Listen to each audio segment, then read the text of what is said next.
Napanood nyo na to? May baril, gag! May baril! Alo! Ayun, inatak niya pa pala yun. Number! Gago! Ala!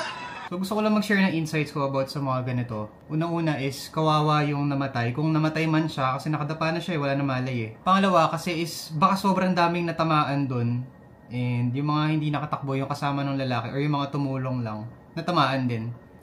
So first part pa lang ng video, gigil na siya, siya pa yung nanapak, tapos umatras, bumunot ng baril.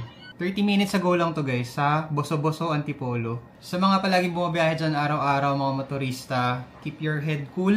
Kalma lang kayo palagi kung may mga ganyan. Alam ko nakaka-bad trip yung traffic sa Pilipinas, madaming pwede mangyari. Ang iisipin nyo na lang palagi, may dalang baril yung kagitgitan nyo or kaaway nyo sa kalsada. Para, alam nyo yun, buhay kasi yung kapalit eh. Hopefully mahuli yung lalaki kung ano mang pinag-awayan nila, hindi ma-justify na kailangan mo barilin or patayin yung tao. Hindi ko rin kasi ma-post yung full video sa TikTok kasi baka maban tayo or ma-suspend tayo.